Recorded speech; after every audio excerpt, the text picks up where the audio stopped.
Good morning, everyone. Thank you all for coming. What an incredible turnout. I think we're going to have a lot of fun over the next hour. My name is Pat McCarthy. I'm an astronomer. When I want to impress people, I tell them I'm an astrophysicist, but really, I'm an astronomer. And I work on something called the Giant Magellan Telescope project. It's a project to build the next generation giant telescope on the ground. It will be the largest telescope in existence when it's built.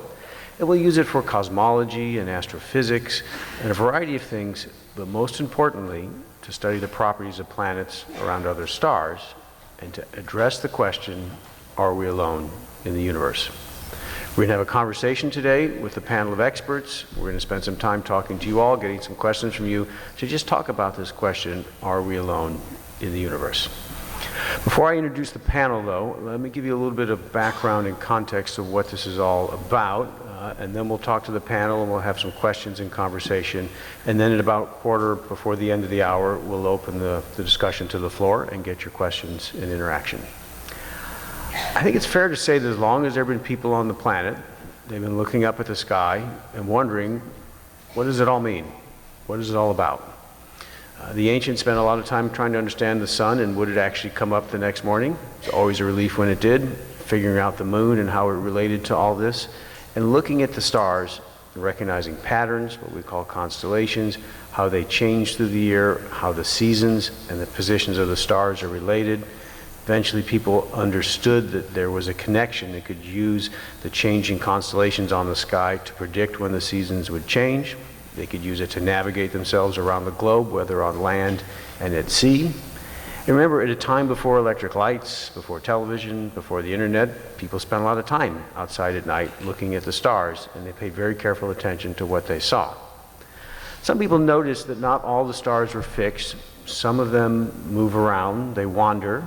And from the Greek word for wanderer, as it evolved through Latin and French, we now have the word planet, which means wandering star.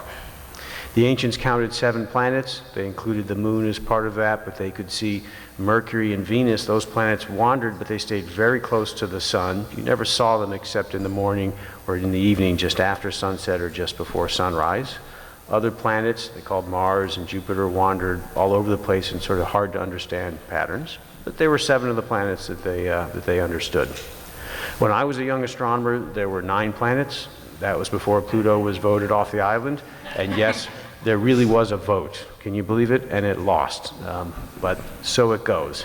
But I remember being told as a young astronomer that it was unlikely that there were any other planets in the Milky Way, that our solar system was special. But if somehow there were other planets, we'd never see them. It's just too hard. It's just technically too difficult to detect them, to study them, that we should just study quasars and stars and astrophysics and not worry about planets because it was a dead end. Fortunately, there were some astronomers who were much smarter than me, and they spent many years working diligently to find the first few planets outside of our solar system. We're now at the stage that we can count thousands of individual planets around a wide variety of stars. They have all kinds of interesting properties. Some are on fire, some are made of ice, some are made of water, some are made of rock, some have circular orbits, some are elliptical. It's a very interesting and diverse population of planets. But one thing we know now is that planets are quite ubiquitous. Most stars have planets. They are common within the galaxy. Some of the planets live in a special place where they're kind of what I call the Goldilocks zone. They're not too hot and they're not too cold. That is, if the planet is cold, any water that might exist is locked up in ice. And while ice can be useful, not much happens inside ice. In terms of life, biology, ice is not a great place to live. And if the planet is too close and it's too hot, you wind up with all the water in the form of steam, and it's pretty hard to grow things and do any kind of biological processes in water that's all steam. But if the planet is at just the right location away from its star so that water can be in the liquid phase, so the temperature is kind of close to what we have here on the Earth, lots of interesting biology potentially could happen. We've now identified quite a number of planets that live in this habitable zone. We can only survey a small volume of the Milky Way around us, but we can count the number of stars, we can count the number of planets, and from that we can make an educated determination of the number of planets in the Milky Way galaxy that could potentially host life. and that number is about 50 billion. That's a pretty big number. So if you might think, well, we're special, we're just 1 in a million. Well, there's 50,000 of us. If we're 1 in a billion, well, there's 50. But the Milky Way is just one galaxy in a vast universe filled with galaxies. The universe that we can see, what we call the observable universe, is determined by the age of the universe and the finite speed of light. The universe is about 13.6 billion years old. That means with the right size telescope, like say the GMT, in principle I could look 13.6 billion light years that way and 13.6 billion light years that way, and I could see a sphere 26 billion light years in diameter, and I can count how many galaxies are in that sphere, and it's roughly a trillion. So then if I ask in all those galaxies how many planets are there that are in this potentially habitable zone, that number is like 10 to the 22nd or 23rd power. That's a big number. It looks something like that if you like to write it out. I'm told it's some number of quintillions, but I'm a scientist. I don't know quintillions. I just know scientific notation, but it's a vast, vast number. The universe is filled with planets, and many of them are at least in the zone where it's possible the biology as we understand it could go on. This leads us to an interesting situation that everyone in this room, everyone on the planet, we live at a special time. The age-old question of are we alone in the universe is no longer the domain of mythology, or religion, or philosophy, or metaphysics. It's now a scientific question, and a scientific question that's amenable to the scientific method, to a hypothesis, to test, to refutation, to proof.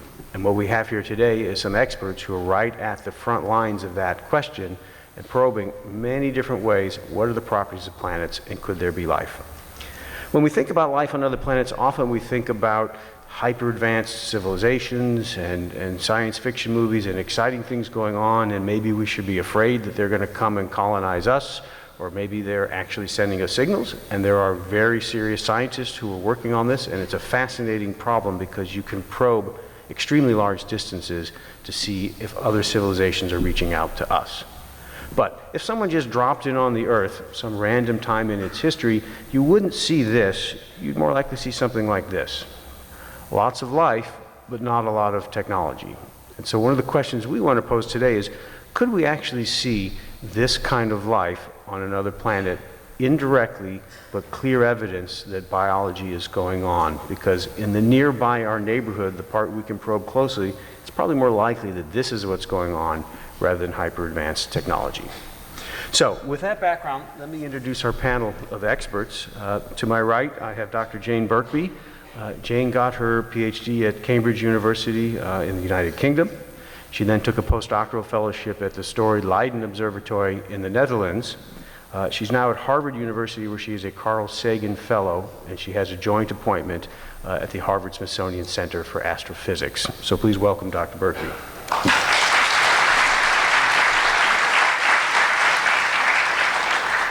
Next to her, we have Dr. Katie Morzinski. Dr. Morzinski received her PhD at the University of California at Santa Cruz. She then went to the University of Arizona, which is a center for exoplanet study, also as a prestigious Carl Sagan Fellow. She's now a member of the faculty at the University of Arizona. And these two are experts, get this, in the study of the atmospheric chemistry and atmospheric composition of planets around other stars. That's a field that didn't exist when I went into astronomy. When you just think about it, they study the chemistry in the atmospheres of planets that are tens of light years away. That's pretty extraordinary. So let's welcome Dr. Morzinski.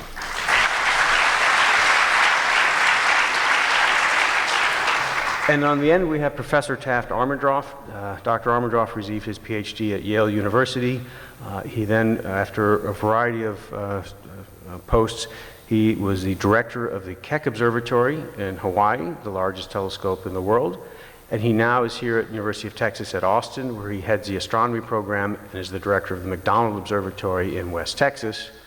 Most importantly to me, Taft is a member of the board of directors of the Giant Magellan Telescope organization, where he served both as chair and as co-chair, and has been one of the driving forces behind the project. So please welcome Dr. Armandroff. Now, After that introduction of these august panelists, since this is South by Southwest, we're going to call them Jayne, Katie, and Taft, just to keep this simple. And I think we're going to ask Taft to start off by telling us a bit about the Giant Magellan Telescope, what it is, what it will do, and how it will impact this field before we get into the details of exoplanets. Taft. Well, it's an amazing experience to be involved in building a machine to illuminate these kind of discoveries. And we are so excited to be embarking on the next generation of extremely large telescopes. And the GMT will be the first of these when it comes online early in the next decade. The heart of the telescope are the primary mirrors, the collecting area that allows us both to get enough signal from these rather faint sources and to get the level of spatial resolution on the sky, the level of detail to be able to see the kind of things like exoplanets, like distant galaxies. So the heart of the telescope is 7 primary mirror segments that together make up the light bucket of the telescope, if you will. These are extraordinary. They're 8.4 meters or 27 feet in diameter. Their surface has to be specified to a shape that's accurate to 1/1,000,000th of an inch. So once you have your 7 primary mirrors, and we've cast 4 of them already, you then need to hold them in a very precise way with a mechanical structure that can point anywhere in the sky to look at any planetary system or galaxy. And then you have to have instrumentation, and we're building instruments for this telescope right now that can detect and analyze the light in very ways that will elucidate what we're looking at very clearly. So we're building imagers and we're building spectrographs that break the light into its component parts. This will be the first telescope where a technology called adaptive optics is built in from the very start. And adaptive optics changes the shape of a smaller mirror that allows us to compensate for the turbulence in the Earth's atmosphere. So at near-infrared and longer infrared wavelengths, it allows the telescope to behave, to get a level of detail as if it were above the Earth's atmosphere. So it's pretty amazing. We need to put this at a fantastic site for astronomy, and we have a site in northern Chile at the Las Campanas Observatories that's in the Andes Mountains in the Atacama Desert, and it has very dark skies. It's far away from any cities, because of course if we built such a telescope in downtown Austin, you'd have too much artificial light. It has clear skies for much of the year, very little precipitation, and the atmosphere there is very, very stable. It's among the very best sites in the world to do astronomy. 11 institutions with strong research programs have come together to undertake this initiative, and they include universities like here in Texas, the University of Texas at Austin and Texas A&M, and of course Harvard University and the University of Arizona. They include research institutions like the Carnegie Institution for Science and the Smithsonian Institution, and they include international institutions like the Australian National University. And we are all bonded together to address questions like we're grappling with today about the potential for habitability and life in our neighborhood of the galaxy and beyond. And we have the technical and scientific expertise to bring to bear. We're really entering and have been in a real golden age of astronomy, and this next generation of telescopes like the GMT will fuel this golden age and our awareness of the cosmos and our awareness of the physics of the universe as well. Thank you, Taft. We're just watching here a little video of a flyover of the site of the future home of the telescope, and when it ends, you'll see these circles painted in the ground. That's the size, the footprint of the telescope when it will be finished. I think we should probably then start talking about how we find planets around other stars, and I think we'll start with Katie, who's going to walk us through some of the techniques, and then we're going to talk about to what degree is our view of the world of planets biased by our search techniques, and how close are we to getting a fair and representative view of the wide variety of planets in the Milky Way, and how they resemble our own solar system or not. Thanks. Yeah, so we have a variety of techniques that creative astronomers have come up with for different ways that you can find the signal of a planet. One is the indirect technique of radial velocity, which measures the wobble of the star as the gravity of the planet pulls on it.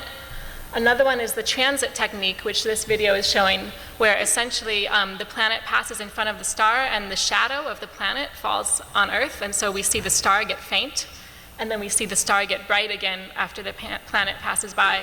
And from that, we're able to measure the radius and the orbital period. Talk to us about this next slide, which is the Kepler orrery. This is really a fantastic. So the most prolific transiting planet hunter has been the Kepler spacecraft, which discovered thousands of planets. The solar system orbits are shown by those dashed circles, and all of the little small circles, those are each individual planetary systems around other stars. So there's a wide variety of them, but most of the ones we've discovered with this method are, by the nature of the method, they have to be close in so that we can measure the orbital period in only a few years. But there's, as you can see, there's just a great variety of sizes and temperatures of these planets. And you can see many of them seem to go around rather quickly. Some of them look like they're pretty hot. Maybe Jayne wants to comment just sort of on the structure and the diversity of these planets and how they relate to their parent stars. Yeah, so first of all, it's wonderful to see so many of you here. I think the really important thing to take away from this particular video is how different most of those systems are to the solar system, and you can see that many of them orbit much closer in. And actually, Kepler's major discovery, the Kepler telescope, has found that many star systems have what we call super Earths, so these are sort of 1 to 10 times Earth's mass, within the orbit of Mercury. And that seems to be the most common thing that we've found so far out there. And we don't have one of those as an analog in our solar system. So I think this really speaks to the incredible diversity and sort of bizarreness of planetary systems. If you can imagine it, it's out there. Yeah. Well, if, though, there were more planetary systems like our own, that we had planets with the mass of the Earth in orbits that were roughly the same distance as we are from the Sun, would we see them? Or is it really the case that these sort of Neptune-mass planets in close are the most common, or are they just the easiest ones to find? We haven't really gotten to the capabilities of detecting an exact Earth analog yet, an older Earth-sized planet at an Earth distance. But we have done the statistics on what we have detected, and it is true that statistically speaking, the most common size planet on a close-in orbit is larger than Earth, smaller than Neptune. It's a size we don't have in our system. But since the typical star actually is a little cooler than the Sun, those planets may still be in this habitable zone. In fact, it seems like a good fraction of them are. Is that fair to say? Yeah. So it might be the typical life form lives on a planet much bigger and more massive than the Earth, but around a star that's smaller and cooler. A rather different arrangement. Could be. Yeah.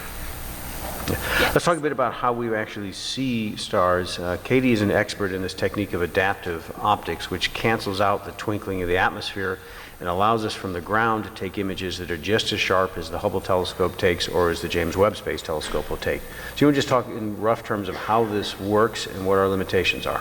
Okay, thanks. So this movie is showing, as Taft mentioned, how the GMT will use adaptive optics. It also uses something called a coronagraph, which will block out the light of the star. So the planet next to the star is like trying to see a firefly next to a spotlight or a lighthouse. So we use this technique of adaptive optics where we use a deformable mirror which corrects for the shape of the turbulence-induced atmospheric wavefront. So that's the wavefront, as you see here, getting bounced off the deformable mirror and then creating a perfect image. Okay, let's start here. We're going to start the movie over again. So first of all, the star is really bright, so we have to block out the star with a coronagraph, as I said. That's like when you're playing baseball in the summer and you have a pop fly and you have to hold up your thumb to block out the sun. Just like that, you have to block out the star. And then the planet light comes in, it's off-center, so it's not blocked by the coronagraph, and so that brings the light straight into the detector. But we still have this problem of these speckles. Those are caused by the atmospheric turbulence. It's a consequence of the wave nature of light. And so we bounce the light off this mirror called a deformable mirror, and we measure the wavefront. And using this technique, we're able to sharpen up the image and remove the rest of those stellar speckles to see the planet. So this is theory. Let's see how it actually looks in practice. So this is a state-of-the-art observation of a planet. And yeah, I'll have to say that Katie had to tell me where the planet is. But let's walk us through here how this works and what we're seeing, because this is really important. Yeah, so this is a planet discovered by the Gemini Planet Imager, which is also in Chile in the Atacama Desert. And it's a current generation telescope. This planet is called 51 Eri b. It's similar to Jupiter in that it's farther out on its orbit, much farther than can be seen by Kepler, and it's about a few times the mass of Jupiter. And this image is showing the planet is in that circle with an arrow next to it, and you see it's very faint at some wavelengths. We're stepping through in wavelength or color. But when it's bright, it means we're seeing the heat from the planet. And when it's faint, it's because we're seeing the absorption by methane. So this planet has methane in its atmosphere, and in fact, Jupiter also has methane in its atmosphere. So it's the first planet that we've imaged that has an atmosphere similar to what we see in Jupiter. Jayne, can you tell us where does the methane come from on Jupiter and these planets? Presumably they're not huge herds of cattle floating around Jupiter creating methane, as there are in Texas, of course. Let's talk to us a bit about methane and what it means. Yep, so in giant planets like Jupiter, methane is just one of the molecules that we expect to find just from the standard chemistry that happens. So giant planets, they accrete their atmosphere from this primordial gas that forms in a disk around the star as the star is forming. And methane is part of what gets formed in that process, and it holds on to it. Whereas on Earth, it's a very different type of formation. We don't accrete as much atmosphere as something like Jupiter. We're a much lighter weight planet. And so we have to get the methane on our planet by other processes, and flatulent cows is generally one of the ways. Yes, we're going to come back to that, but as I like to tell the staff working on the project, when we think about this oxygen and this life problem, we were looking for the signatures of plankton and cows. That's what we're looking for, but we're going to come back to that. But this shows how state-of-the-art technology can not only find planets, but probe their chemistry, and in this case, determine that there is abundant methane gas. But this next image is not a simulation. This is an image that shows planets in orbit around a star. Katie, you want to tell us about this? Because this is fascinating. This was another result from adaptive optics. This is 4 planets. They're all very massive. They're about 10 times the mass of Jupiter. And they're comparable to Jupiter, Saturn, Uranus, and Neptune in that they are at similar distances in terms of the energy they receive from their star. They're around a more massive star. And this is showing the orbits. These are actual images taken at telescopes using adaptive optics from 2009 to 2015. So these are on like century-like orbits, whereas the planets that we're finding with Kepler are on days-long orbits. So there's just a huge variety of planets that we're probing with these different techniques. Yeah, this is where you have to be willing to do this for a long time to watch these planets go around. It takes some patience, but it's fascinating to see planets in orbit around other stars. But you say these are larger than Jupiter. But let's talk about Jupiter, and it's important in our solar system. For those who are not real familiar with it, but in our planetary system, essentially all the mass is in Jupiter, and Jupiter's in a very simple circular orbit. And it does a variety of things for us. Sometimes it protects us and keeps other bodies from coming into the solar system, and then periodically it captures a comet or other body and then brings it in, and sometimes that helps us and sometimes it doesn't. Perhaps, Jayne, you want to start us off by talking about the role of Jupiter in its influence on the early solar system and the inner solar system in particular. Yeah, so our early solar system is actually very interesting. The way it's modeled today is that we actually think that Jupiter and Saturn formed further out than where they are today and migrated in, and they actually kicked Uranus and Neptune further out. And in doing that, they also managed to scatter many of the comets that we have, so from the Oort cloud. And we think that actually seeded the delivery of perhaps water into the inner solar system as well, which delivered water that we think is essential for life, at least in our solar system. So I would say that Jupiter has this a very important role in our own solar system. And again, as you said, as a protector, I don't know if you remember the comet Shoemaker-Levy that came a number of years ago. We actually saw Jupiter like completely shred it as it came past, and it sort of pelted into the atmosphere of Jupiter. So in some ways it's our protector. It's maybe helped seed life on Earth as well. Taft, you want to sort of weigh in on this question of where the water on Earth came from, whether it was here from the beginning, and what happened to it, or whether it was brought to us by comets? You know, what I hear most from my astronomical colleagues is that comets were the source of it, because the Earth was so hot early on that a lot of the water boiled off. There can, of course, be geological processes. So this is very much the cutting edge, and people are looking at, you know, we're really playing detectives to try to find the answer here. And one of the clues is how much deuterium there is in water on Earth and in the comets. So we're probing comets, and we know the ratio of heavy water to regular water on Earth, and looking for all sorts of other clues like that to understand the origin of the water. But the dominant theory is it came from comets bombarding the Earth after Earth's very hot phase. Yeah, and I'd like to add that the reason why we're interested in water is that you know, water is the universal solvent. Where our bodies are mostly water, and most of the biological processes on Earth, you know, require water. So that's why it's one of the key things that we're interested in. Well, and we hear a lot, though, about Jupiter being the protector, but it's easy to think of at least two impacts that had profound effects on the Earth. The first was early on that created the Earth-Moon system, because I gather, and you all can correct me, that unlike what I learned in school, the theory now is that the moon was created in a collision when roughly a Mars-sized body hit the young Earth, broke it into two pieces, created a lot of havoc, but didn't put in enough energy to unbind the Earth-Moon system, but created this unusually large natural satellite that we have. But talk to us about that, because this is out of my expertise. Yeah, that's the best formation theory for the moon that we have now. Also, the moon is interesting that because Mars has two small moons, but they're like asteroids. They're small. They're weirdly shaped.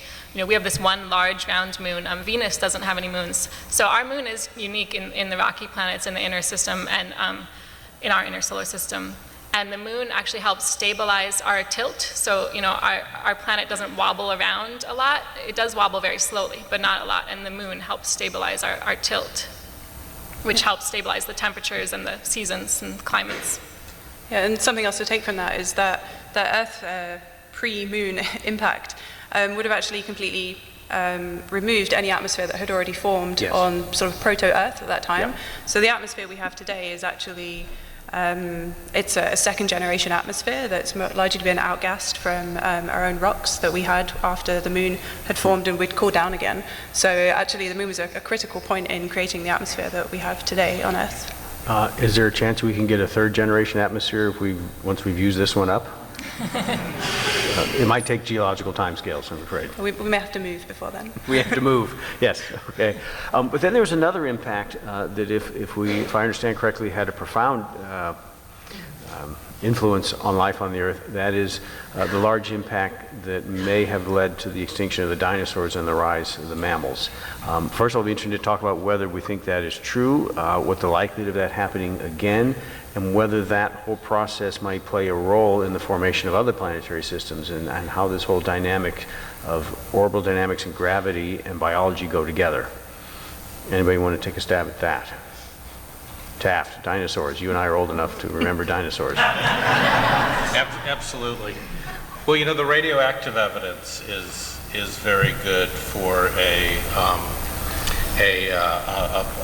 bombardment around that time, and the crater evidence in Central America is strong.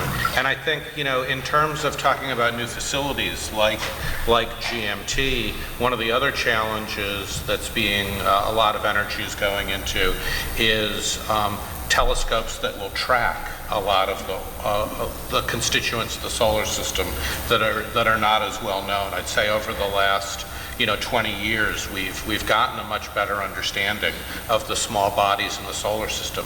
But we still have incidents of things falling onto Earth, like what happened in Russia recently, where there was a fireball and something coming in very much from the direction of the sun, where it wasn't expected. So the amount of there's definitely a new frontier in tracking small-sized objects in the vicinity of the Earth and all across the solar system.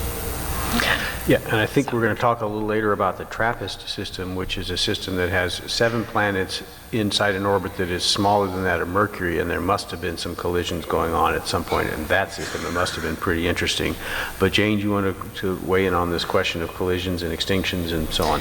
Yeah, so that size of collision, so the sort of asteroid that we think that came in and affected the dinosaurs adversely, it changes the atmosphere. So the initial impact would have thrown up a lot of dust into the atmosphere, blocked a lot of sunlight. That would have been hard for plants to get enough energy to photosynthesize. It would have changed the temperature of the atmosphere, so and over long periods of time, and so that would have affected dinosaurs as well. I think they were generally cold-blooded, so they had to heat themselves up if they worked like lizards.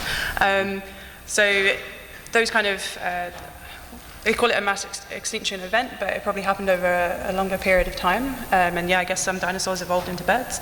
So this is sort of this continual process of large impacts can change the atmosphere, that then affects how life is evolving on the planet itself.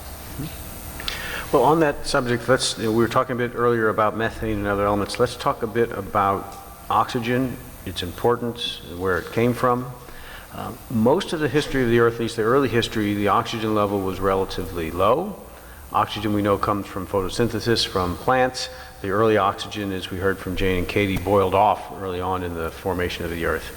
And if all the plants went away on the Earth now, the oxygen would slowly react with other elements on the ground. In essence, it would rust. Various metals and other things would form oxides.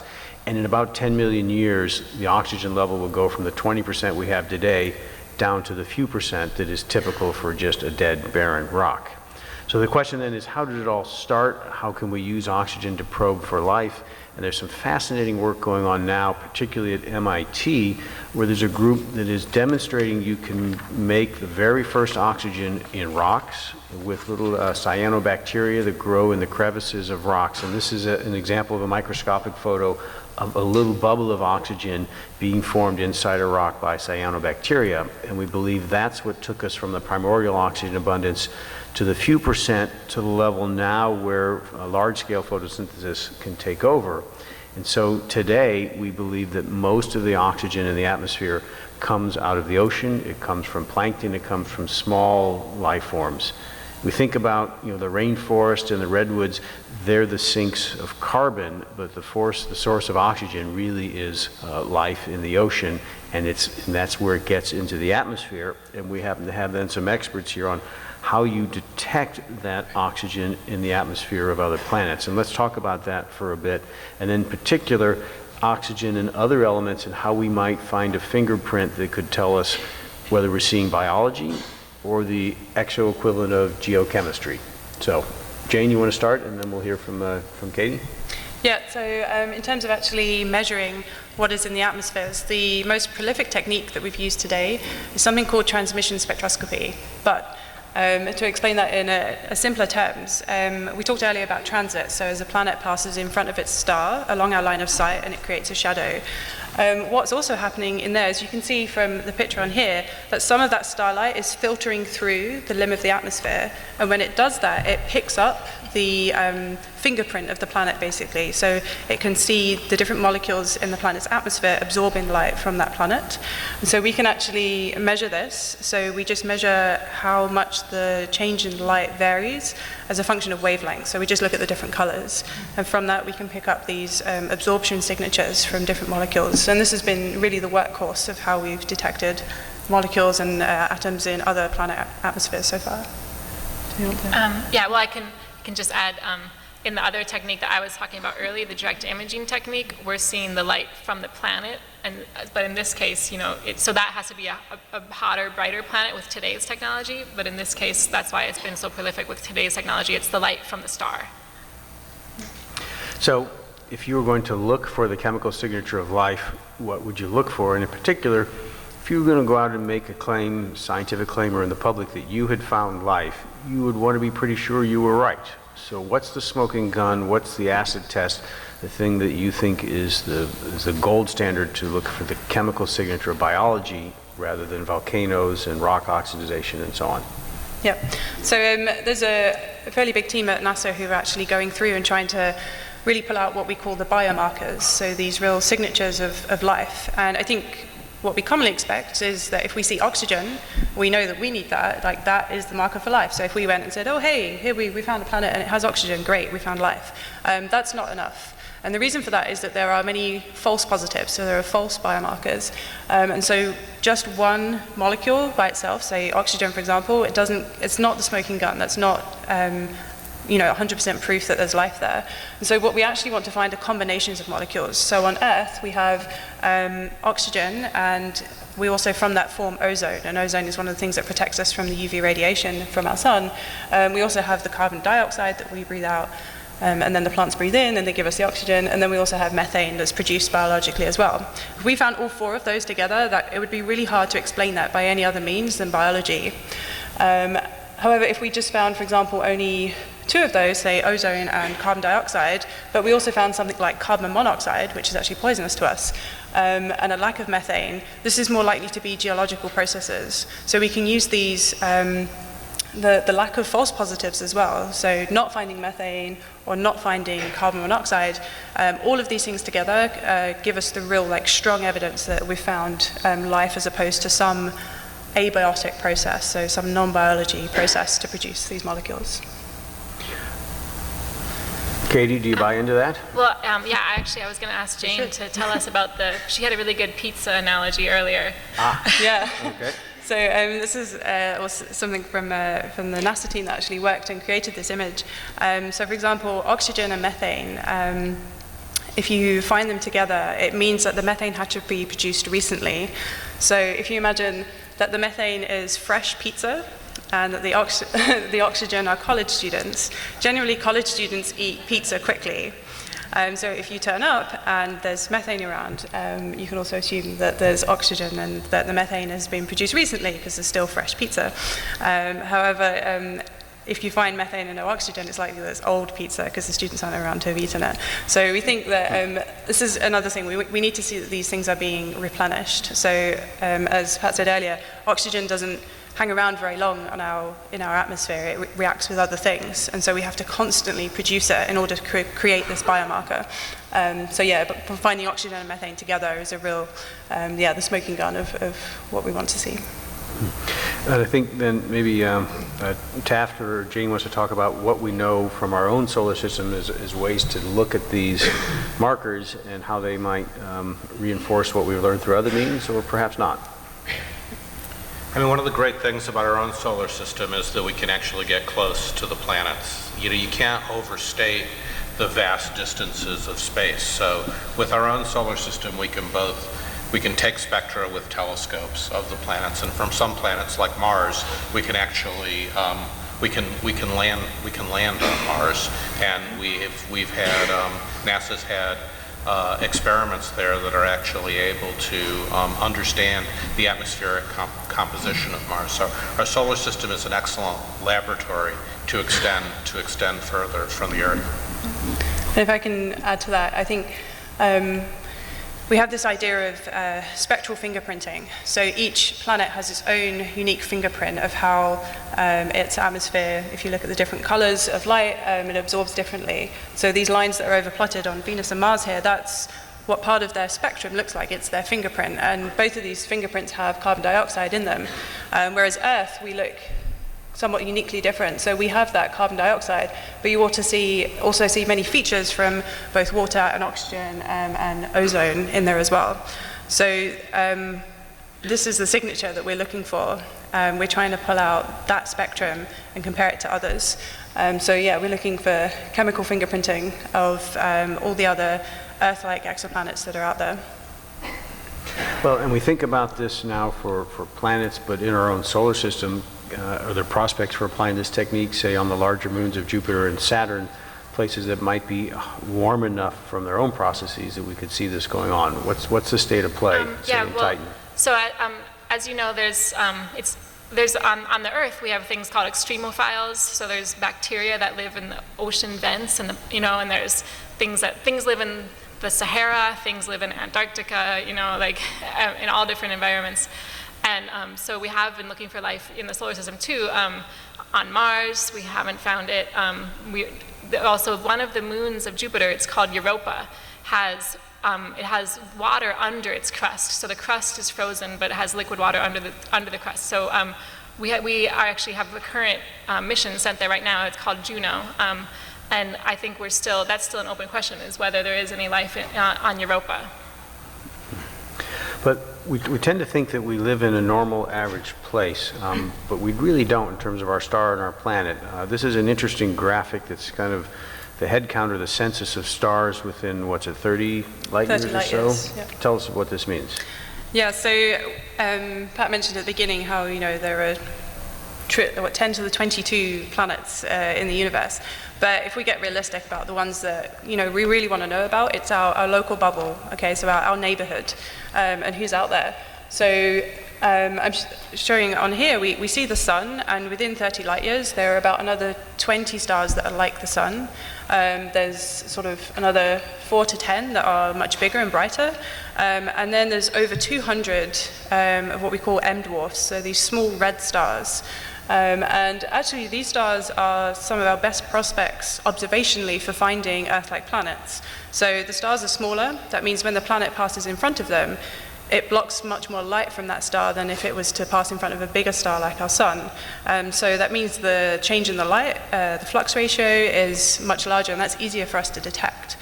So these are really the targets that we're going after. And you've probably all heard about TRAPPIST-1 that was announced quite recently, this small cool star with 7 planets. That sits at 12 parsecs, so it's a little bit further away. And so there are 200 other stars like TRAPPIST-1, the actual star itself, closer to us. However, the chances of actually finding one of those with a transiting planet is quite rare, so we have to get that alignment perfectly right. We have to see the planet system like this, and so the star can pass in front. You can imagine that if we tilted it like this, then you don't see the star passing in front. So how do we then look at that atmosphere without seeing that light filtering through it?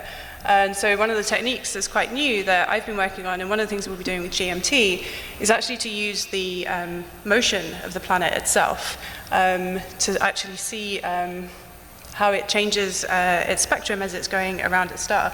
And with what Katie said earlier with direct imaging, where you're looking at, say, like a firefly next to a lighthouse beam, in this case, it's the same thing, but now the firefly is moving as well. So we have 2 pieces of information. We have the light and that it's moving. And we're using that to disentangle that bright glare from the star from the planet signature itself.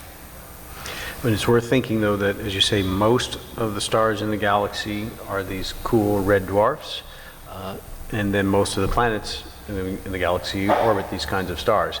Now, they're an interesting place to be in that while they're a little cooler, not so bright, they produce a lot of ultraviolet radiation. They have eruptive events and flares and star spots, and so many people have suggested that these are hostile places to be.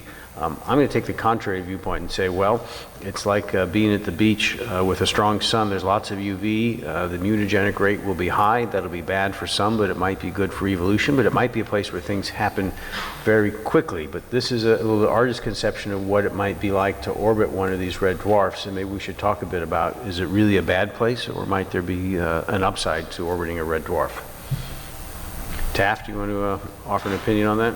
Absolutely. Let me just start by saying for all the techniques, it's easier to find the planets around these low mass stars. For the adaptive optics imaging, the contrast problem isn't as bad.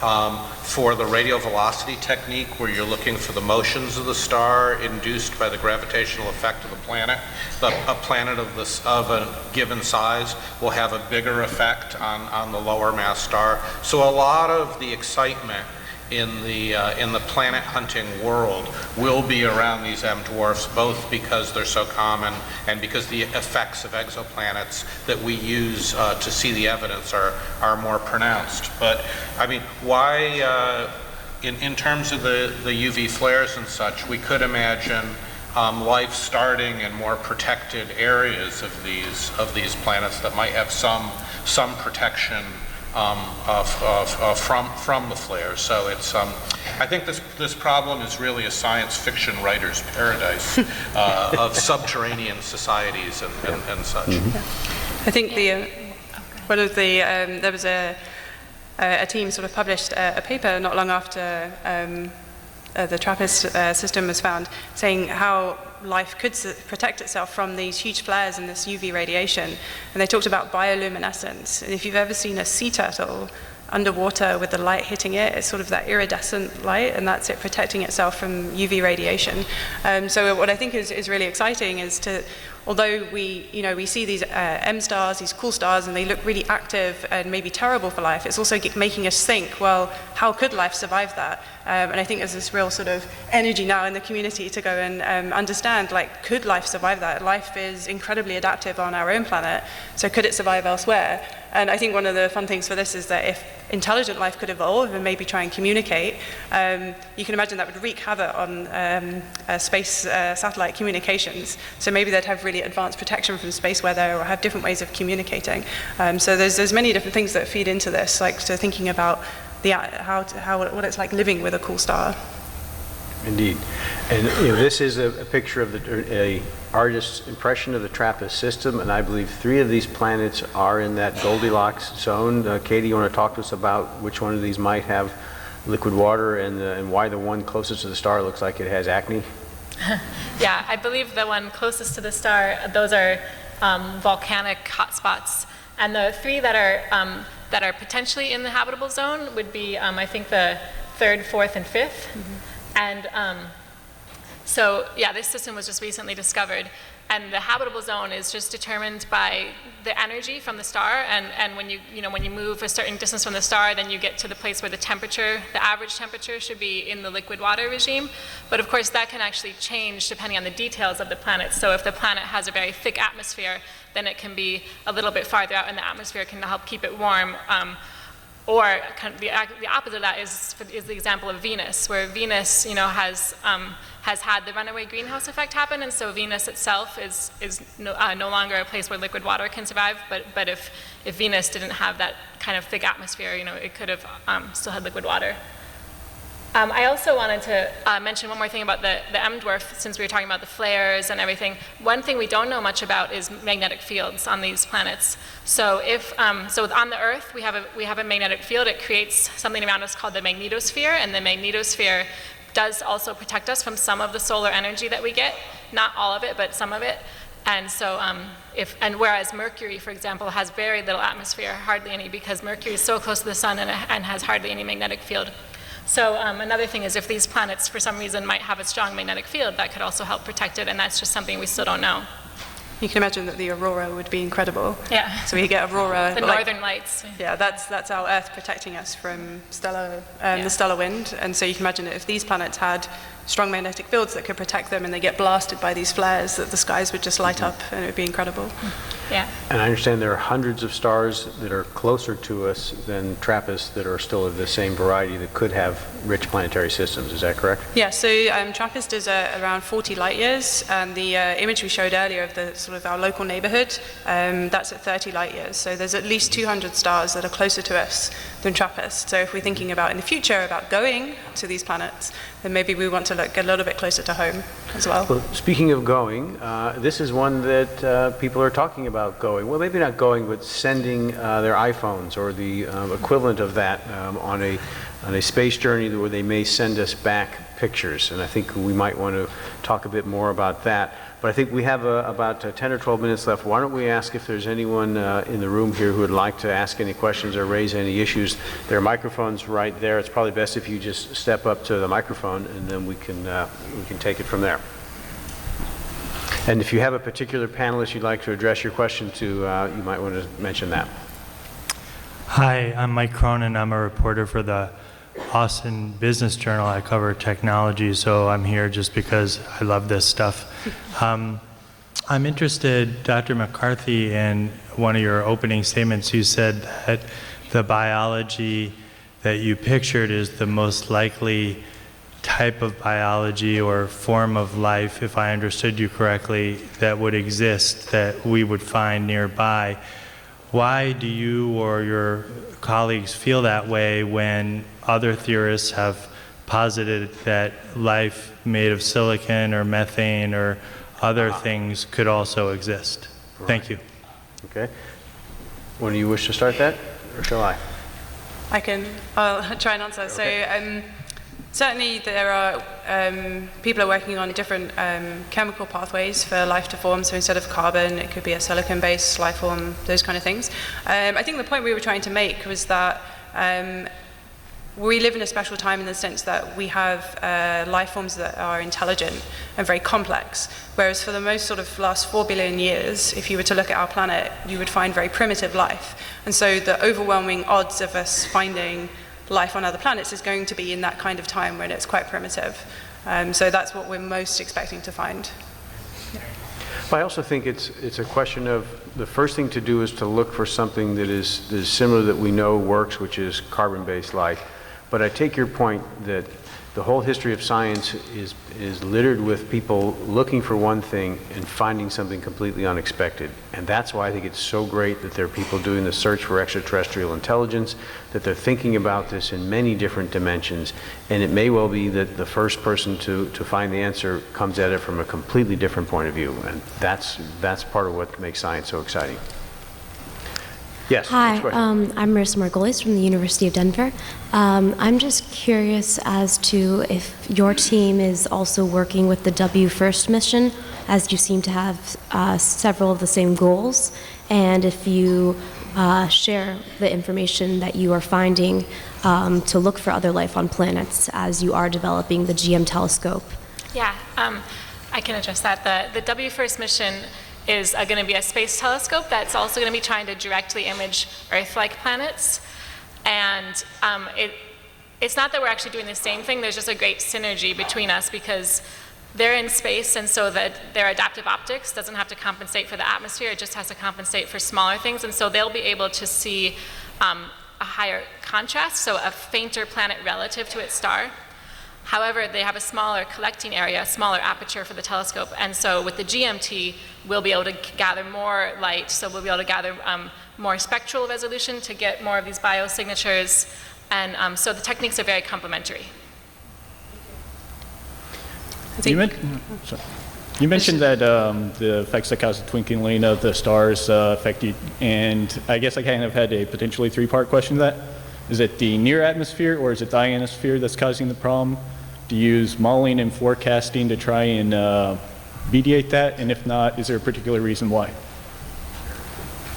I'm sorry, I didn't really hear the first part of your question. It's basically, is it the ionosphere or is it like the terrestrial atmosphere that causes you the problems? Do you use forecasting and modeling to try and predict what the effects are? And if not, is there a particular reason why not?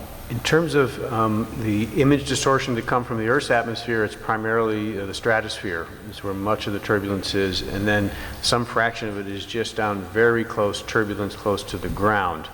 We haven't found that there's any predictive approach that works since we need to correct things on the roughly kilohertz time scale. So what we do is we monitor the light from a star or from a laser beam that we scatter off the mesosphere to give us real-time information on the wavefront air, and then we do a bit of a feed forward to try to predict a little bit to improve our corrections. But Katie's an expert on this. You want to discuss a bit more about the wavefront sensing and how that works? Well, actually, I think Pat answered the question pretty well. sorry, I also had a hard time hearing the first part of your question. But yeah, so, and then we definitely use modeling to choose the best ways to design the instrument. But the atmosphere has a large stochastic or random component, and so we just have to measure it and keep up with it in real time. Hi, thanks for coming. My question is, in your opinion, what is the kind of the current bottleneck that is, that I guess that is kind of slowing down the advancements in your field? Is it technology that hasn't been invented yet? Is it just funding to procure technology that does exist, like, you know, cloud computing and data, or is it just more scientists? I think we're limited by technology and instrumentation in that we have a lot of ideas, but trying to implement them, you know, we actually thought of adaptive optics and things like this for a long time, but we needed faster computers, and those little mirrors that we move, those are actually really hard to make. So in that sense, it is technology limited. It's also a little bit chemistry limited in terms of people who work in labs modeling high pressure, low temperature atmospheres, things that we don't have on Earth, to like the atmospheres on these planets, and we're still trying to determine what kinds of molecules can be created. Yeah, and I would second that to say that I think every major leap forward that we've made in astronomy and astrophysics has been technology-based, and especially exoplanets is really being pushed by the instrumentation. So every new capability we get, we get, you know, the floodgates open. You see Kepler bringing back all these new exoplanets, and a large part of that is the actual detectors have got so much better that we can actually see these teeny tiny signals, like less than 1%, that we're trying to find. And I think, with GMT, it's the next big leap, right? I think there's an incredible era of discovery that's coming for us when these instruments go online in the coming decade. But as a director, I would say that funding is an issue, and Taft may echo this, in that we need, for big science, we need sustained support from institutions, from governments, from the federal government, from state governments. You can't do these big problems without sustained support for science. And so I think it's important, just as a society, that we recognize if we want answers to these questions, we have to invest in scientists, in technology, and the facilities to do the experiments. Absolutely, and this next generation of telescopes isn't fully funded yet, so we do need this next generation of very large telescopes to do the exoplanet work, and we need to complete those facilities, so we need the funding to complete them. Hi guys, my name is Federico with the Design Studio Fuse project. I was wondering if you guys could talk a little bit about how you guys view design and creativity in your process, and how that maybe influences or could help. We're in a creative field where we work, and this conference is largely based on technology, and so I would love to know how the creative class can actually better support your efforts, because this information is incredibly profound and very, very interesting, and it concerns all of us. So I would just... That's a great question, and that we're fortunate now we live in a time where the engineering tools are very powerful. So one can come up with a concept or an idea and engineer it quickly with three-dimensional drawing tools, with analysis tools, and so one can explore a lot of parameter space relatively easily. And with connectivity in the cloud, it's easy to work in a distributed fashion. So if you go to our website, gmto.org, you can see all of our design documents, scientific reports on how we've developed the telescope, and we're always interested in input in new ideas, in particular things that you can approach in an agile way and develop them and decide fairly quickly whether they're worth further pursuit. So it's a much more dynamic process than I think it was a generation ago, where there just weren't the tools and people were conservative and they did what they had done before. Now we're trying to break out of that mold and just say be a little more creative and agile and involve more points of view. But Taft, who runs a big observatory in Texas and is doing some fascinating work, might wish to comment on this as well. Yeah, I totally agree with Pat. These design tools and the way we can design now is fantastic, because I think there's a history of conservatism in our field before we had such design tools. So people would tend to build more massive structures, which were more expensive and had not the best thermal properties, because you have to be able to be in equilibrium with the atmosphere to have good image quality. So it's we've really benefited from the overall societal advances in things like mechanical design, optical design, thermal design, and it's really helped astronomy greatly. Yeah, I guess my question is like what the overall consensus is about this question. Like, are we alone? Just because it seemed like an opening, it was kind of like, oh, like intuitively, there's so many planets out there. Of course, there must be something out there that is life. And I guess related to this question, like, what is the definition of life? Because it seemed like a lot of the things you were looking for was biology, but maybe, I don't know, we're trying to create machines that can kind of like live without biology. So is something that just intelligently evolves life, or I guess, yeah, so I guess the definition of life, and then also why is it that, oh, that looks like a big number, which intuitively it is, but if you have to, in order to get big, you have to like relate it to something, and maybe it's not a big number. Like maybe 10 to the 22 or beyond is like, what's the, like, I guess, has there been thought about like the probability? I guess the way to explain it, let's say there's an infinite amount of space out there, an infinite amount of material. You could think like, okay, if we keep going, checking each planet, eventually we'll find something. But what if there's also an infinite amount of possibilities to fill each piece of space, or to like have life? So what if we're just like that one possibility of life? Yeah. I would say you're asking some really big questions, and that's why we're here. I don't know the answer because but I just want to, I guess my own personal opinion, I think there is life out there, but this question of what is life, we didn't even address that. That's actually a whole question in and of itself, as you allude to. Like, you know, is it something that creates pattern? Well, you can create pattern with wind and rocks and Death Valley, you know, that aren't created by life as we know it. So there's, you know, is it things that has biology?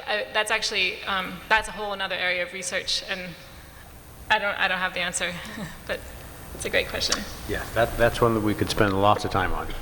Okay. Can we take one last question, because I think then we do have to leave, and I know that there's other sessions that people want to go to. So, yeah, sir. I'll keep it quick, less philosophical, more technical. What's the state of the art of the deformable mirrors? Is it small ones, membrane, fluid, and what will be the type used on the GMT? Well, we have an expert here. Yeah, so I'm from an engineering background, I'm going to say there's no best deformable mirror because it depends on what you're trying to do. But there's small ones that are printed on a silicon chip, and those you can have 4,000 actuators, so 4,000 corrective elements. There's large ones like we're having on the GMT where you can correct a wide field.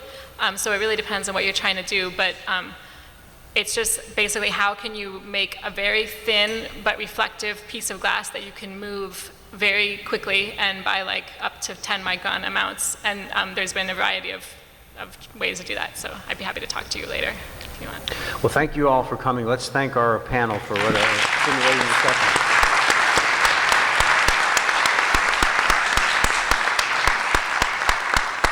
Thank you.